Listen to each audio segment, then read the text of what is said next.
Hey, and what is up, everybody? Welcome to Where All the Ladies At. Sorry once again for my voice. I am getting over this kick-ass virus that just really slapped me back down into my place. Once again, I have to remember I have to look at the camera. I'm going to try really hard. But once again, even though I have kind of a throat thing, I really wanted to get this out because I just want to say Happy Black History Month, man. There is so many amazing women I'm going to cover. If you haven't been here before, this is Where All the Ladies At. It is a podcast designed for the exaltation, the spotlighting of women in history because, as I always say, for being half the population, only a handful of us made it in the books, and that seems real fishy. I feel like there's probably a lot of women out there that just don't get the credit that they deserve, and especially women of color. Especially women of color. And that, to me, makes that sad. So, I want to do something about that. And that's what I'm doing. I'm Kim. I'm a history nerd. I'm a freelance writer. I'm a novelist.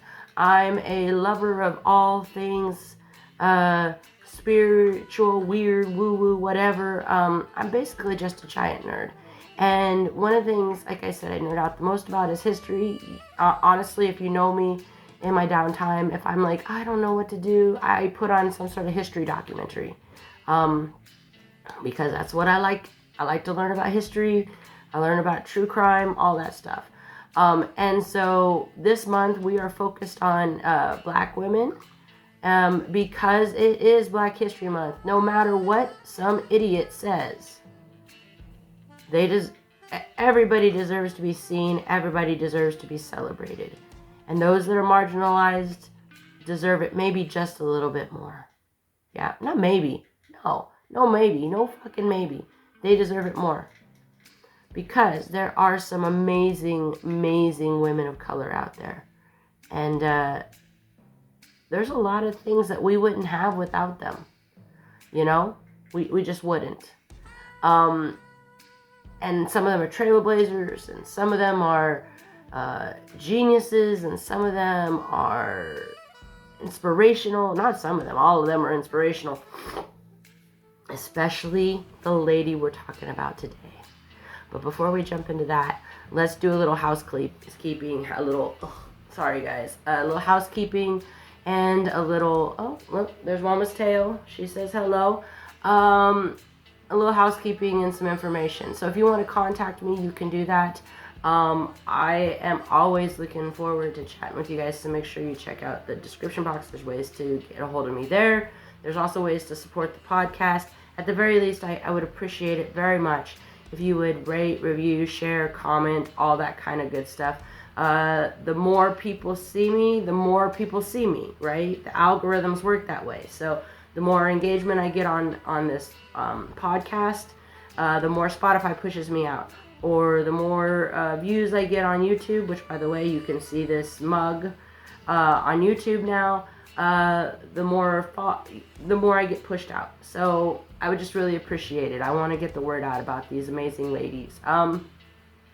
Also, there's a Medium publication that goes along with this, and there is also another podcast I do called Our Mystic Road Trip, and that's about spiritualism and mysticism, magic, and all kinds of stuff. Everything from crystals to ley lines to tarot to all that. If that's something you're into, make sure you check it out as well. Everything is in the description box.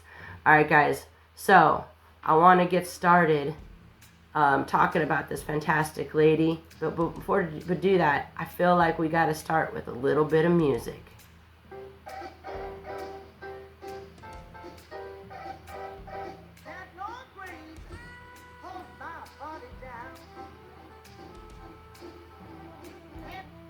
Alright guys, I don't know what the copyright laws are. This is a open source, so hopefully I'm not infringing on any rules.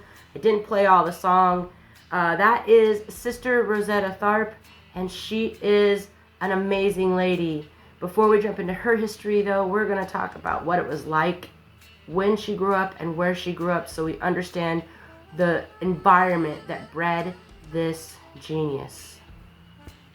Okay, so where was she? So she, it was all about Chicago, right? So In the early 1900s, Chicago was pretty having this cultural transformation, right? There was a lot of social, there was a lot of political, economic change. The Industrial Revolution in the early 1900s was sparking a lot of growth across the United States, and Chicago emerged as one of the country's largest and most vibrant cities.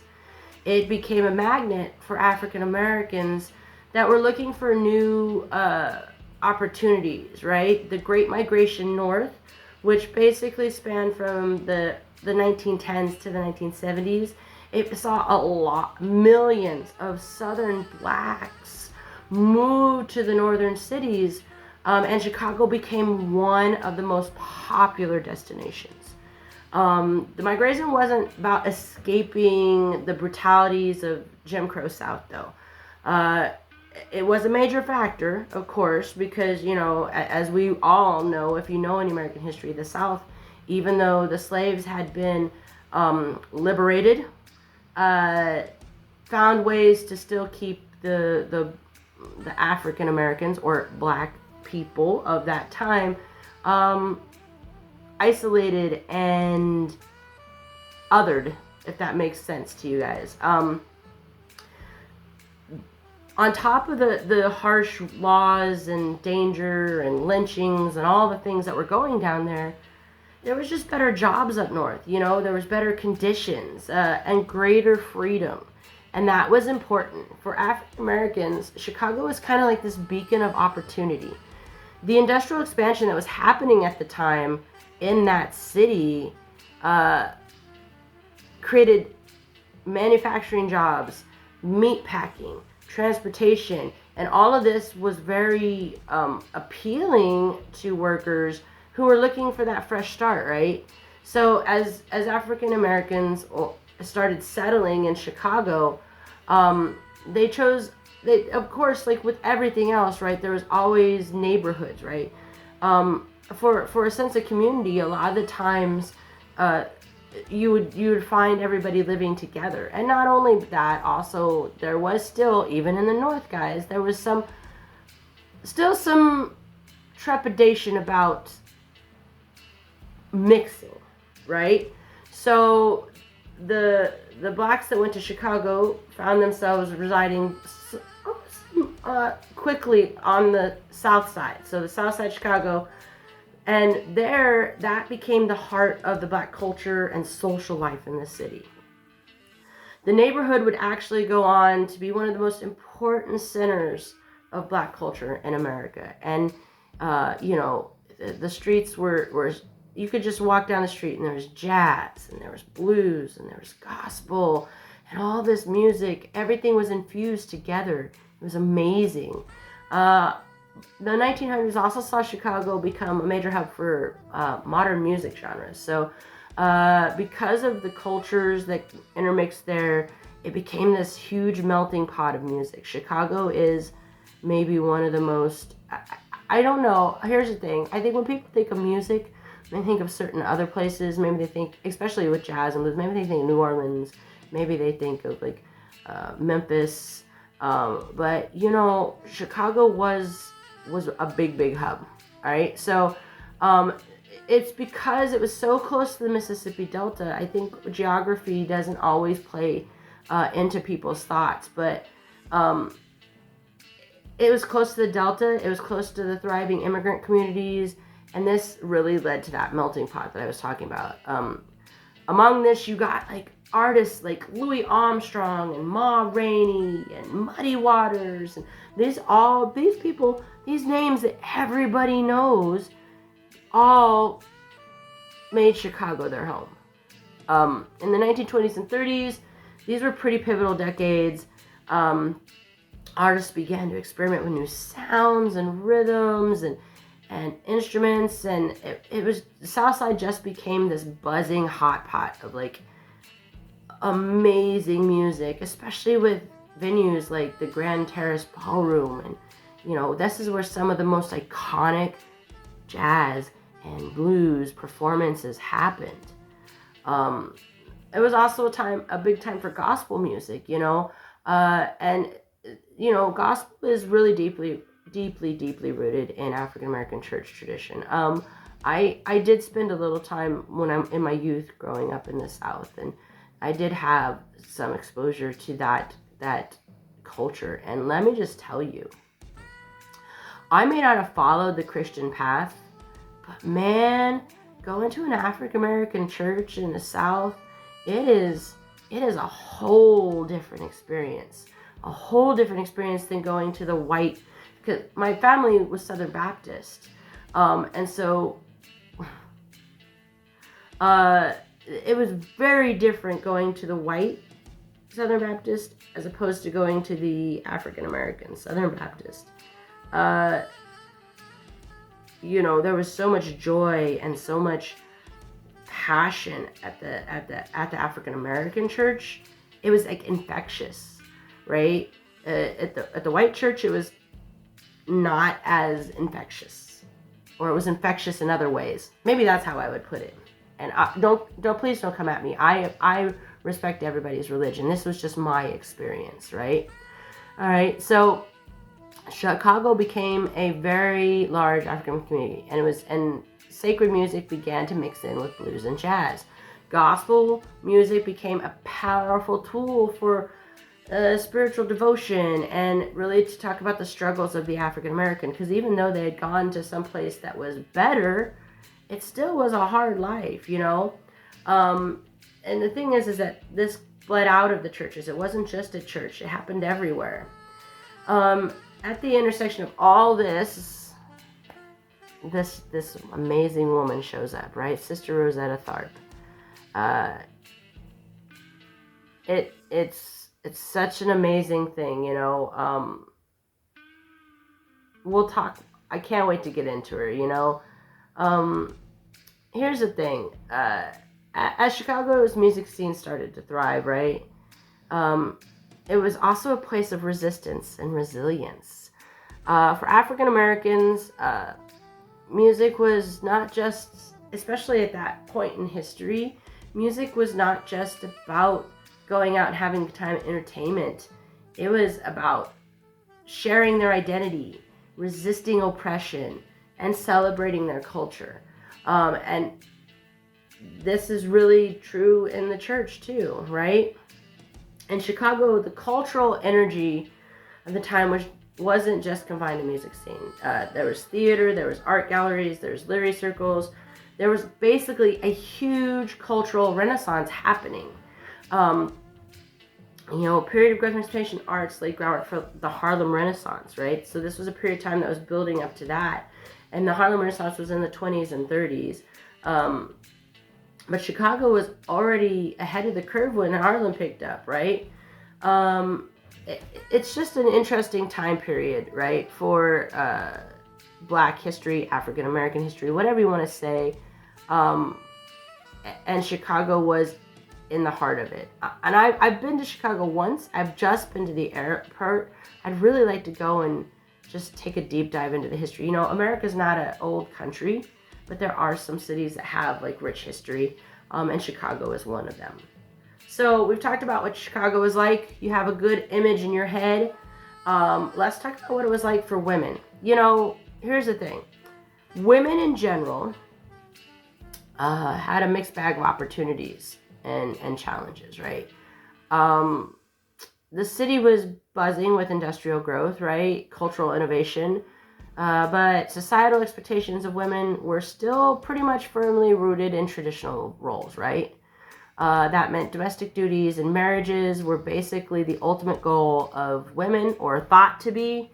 And the idea of any woman stepping out and pursuing a career, especially one that in the spotlight and public eye, was just very controversial. There were, you know, gender roles, rigid. They were rigid, basically, guys. Women were expected to stay out of the public spotlight. You know, here's the thing. For many women, anything beyond the domestic sphere was stifled. You know, it was hard. In music, the idea of women, especially women of color, becoming a star, it was really I don't know if frowned upon is the right word, but it was a very limited field that could do that, right? If they wanted to be secretaries, teachers, nurses, whatever, that was fine. But music, that was a male-dominated industry, and especially. So here's the thing, Rosetta, you'll hear the guitar in her music. That's her. That's her. So she wasn't just someone standing up there singing, which is still an amazing thing. She was out there shredding. The licks that she does, the talent she had. Oh my Lord! Hold on, I have to take a drink of my tea. Oh yeah, that's good.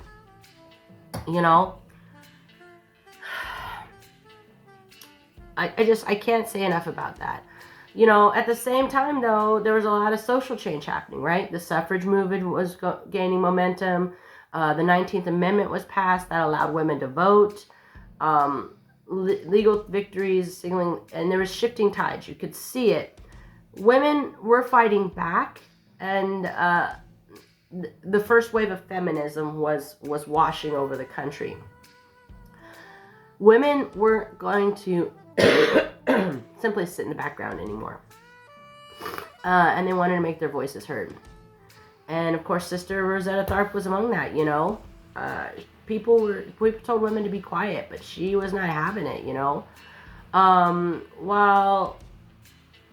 we'll get in, I think it's time we dive into the lady of the hour. Let's take it into the next section with a song. I like this one. We'll do a couple pieces because, like I said, I don't know.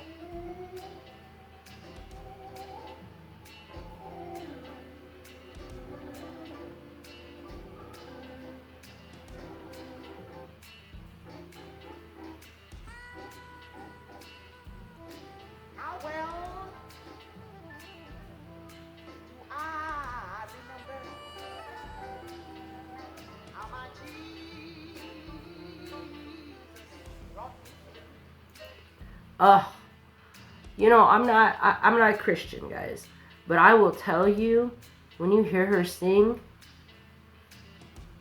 you can hear the joy, you can hear the reverence. It's absolutely stunning, guys. We'll probably listen to a couple more clips of her music. So here's the thing, guys. She is known for being in Chicago, but Sister Rosetta actually started her life in 1915 in Cotton Plant, Arkansas. She was born into a deeply religious household. Music was an integral part of her upbringing. Her mother was actually a well-known gospel singer and evangelist, and that really played a huge part in shaping Rosetta's musical foundation, She grew up surrounded by gospel themes, and so it was very clear from an early age that Rosetta inherited her mother's talent, and there was a deep connection to the church, right? But unlike a lot of gospel singers of the time who focused on traditional gospel, Rosetta, she liked some of the more secular music, and she thought it was just as joyous and just as inspiring and lifting as everybody, as the traditional. Hold on. Right? So, in the early part of Rosetta's journey, she performed at churches and religious settings. And this is where she became really, really known for a powerful voice. And she had a stage presence like nobody's business, man. When she stepped out there, it was like all eyes on her. And it's just it.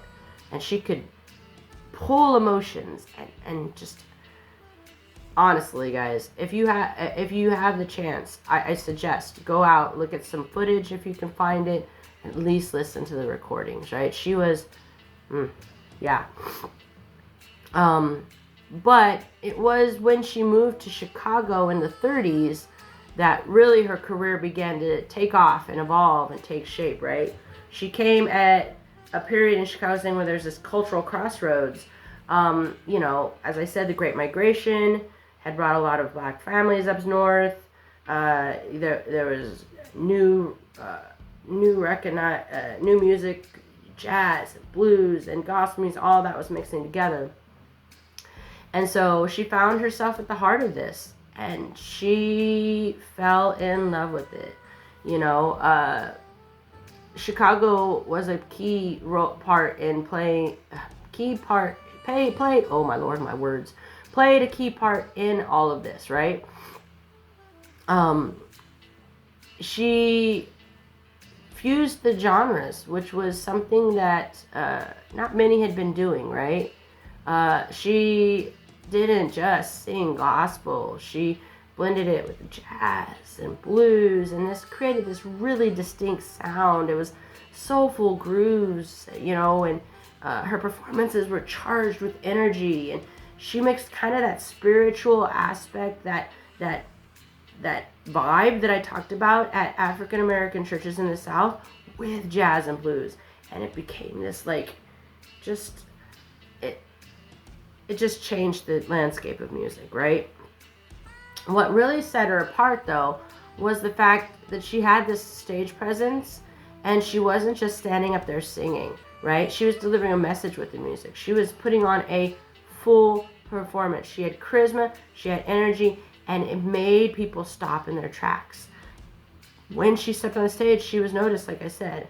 You know, she electrified the crowds. Her guitar, and part of it had to do with her guitar, right? She had this fast, fluid, and full of passion way of playing her guitar, and her voice carried an intensity, and that combined together just really created something revolutionary, you know? Most gospel was very reserved and restrained, even in the African American churches, but she basically she was a rock star. Let's just put it that way. She left audiences mesmerized. You know, she mixed showmanship and faith in a way that nobody had done up until then, right? When she began, the 30s was, like I said, when she became really big. She started recording for Decca, and she large, diverse audiences. She really became beloved in the gospel community. You know, but she had an audience outside the church as well. You know, she found herself, man. She got a name. She is the godmother of rock and roll, man. Yeah, that's the name that everybody gave her, and it's an accurate one, you know. Her work laid the groundwork for development of modern music easily, especially rock and roll. You know, her peers were sticking to traditional. Rosetta used her innovation and helped create this bridge between the sacred and the secular, you know, between the church and the nightclub, between gospel and rock. She was one of the first truly iconic electric guitar players, right? She made that guitar the centerpiece of her performance. And that would be adopted by iconic rock musicians, both female and male, both white and people of color. She had this impact on everybody, right? Through everything, right? She just brought this fresh energy, and she defied expectations, and she remained true to herself. Her legacy is nothing short of monumental, right? So, if you listen to music of rock legends like Chuck Berry, Little Richard, Elvis Presley, right? You can hear the influence of Sister Rosetta Tharpe, right? She is credited as a lot of people's inspiration. She was one of the first musicians to truly merge the genres. Her style was so unique, you know, everything. And at a time when men were the dominant figures in the music industry, you know, not that they're not now, still a little bit. I think it's a little bit better, but not much. You know, Rosetta was this rare exception. She was one of the first ones to receive widespread recognition for her guitar prowess, and her performances, like I said, while men like Chuck Berry and Elvis Presley were celebrated for their guitar skills, Rosetta was just as significant. And I think that's something a lot of people don't know. And I think it's sad that a lot of people maybe don't know about her. I think it's a tragedy, actually. I think that she, you know, just think about it. Before her, gospel was centered around voices and organs, right? And now she introduced this new idea of incorporating guitar, and it changed everything, right? Yeah.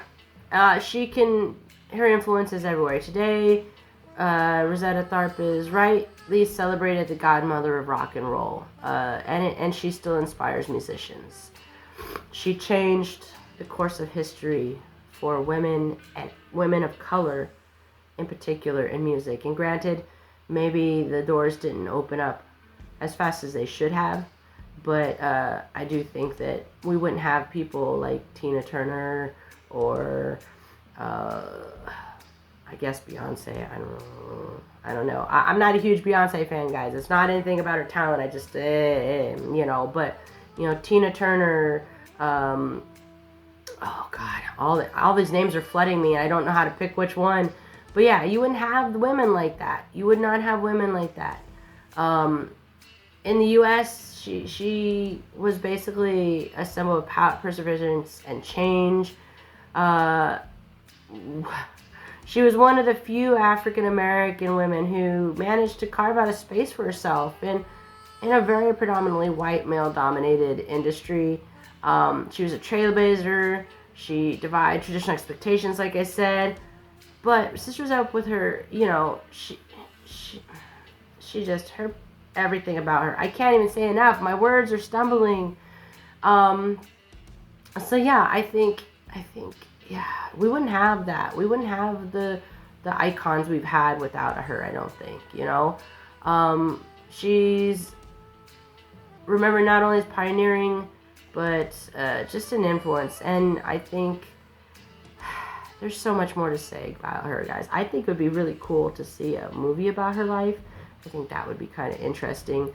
I highly suggest you check out her music. That's Sister Rosetta Tharpe, a badass on the guitar, a badass with the vocals, and a trailblazer that deserves her time in the spotlight. She deserves to be celebrated. She deserves the credit due to her, and that's why I did this, and that's why I chose her. I have three other amazing ladies right along with her, but I wanted to start with her because, well, come on, this is why. Let me show you. Here we go.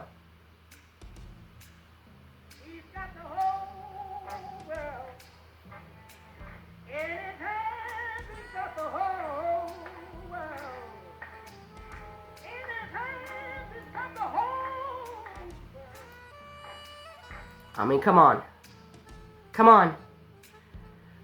If you want to hear a discography of her, I highly suggest there's something called the Internet Archive. Just type in Rosetta Tharpe. That has about 18 or more of her jams. Just take a look at them. Come on. Like, her music is just ridiculous, I hope that this brief little look into her life and discussion of her and everything has inspired you to go check the music out. I hope that you tell people about her, talk about her, because here's the thing, guys. Those who don't know history are doomed to repeat it. And also, those who don't celebrate history don't know where things came from, right? I think a lot of us think rock and roll, we think Elvis Presley. It has roots in jazz and blues and gospel music. And then you think, okay, well, what about this person? What about Chuck Berry? What about that? Okay, cool, bet. But Rosetta Tharpe has to be mentioned in that bracket.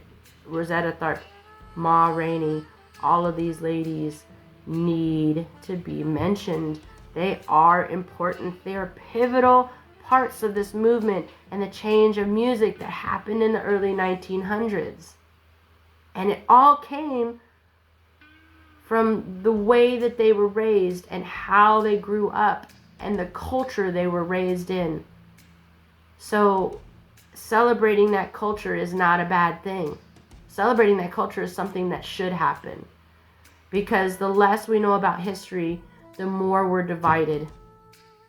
And that is what everybody, not everybody, I'm going to rephrase that. That is what some people in this world are looking to do. All right, guys, that's my soapbox moment for the day. That is it for Sister Rosetta Tharpe. I hope you enjoy. I hope you join me next week. We got another amazing lady coming up. I think next week is Madam C.J. Walker. I'm so cool. I'm so jazzed about talking about her. And also another African goddess, which is kind of cool. So make sure you tune in. If you liked what you heard, please follow me. You know, I release 2 episodes a week. And one is on myth and one is on history. So if that's something that's cool, I think it would be awesome for us to all join in and kind of celebrate these ladies. All right, guys. So as usual, if you want to reach out to me, there are ways to reach me through my social media in my description box. If you want to support the podcast financially, there's ways to do that there. There's a Buy Me a Coffee and a Patreon down there.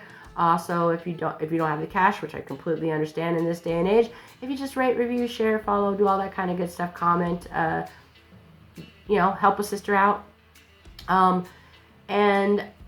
If you want more information, you can always check out my Medium publication. And also, if you are into mystical, magical, spiritual things, make sure you check out the description box because there is a link to my other podcast called Our Mystic Road Trip. And that's it for this week, guys. Until next week, stay curious, be blessed, and remember, divided we fall, united we stand, yes? And everybody's voices deserve to be heard, and everybody's history and culture deserves to be celebrated. Happy Black Friday. Wow, my mind went. Happy Black History Month. I can't wait to celebrate the rest of it with you. Bye.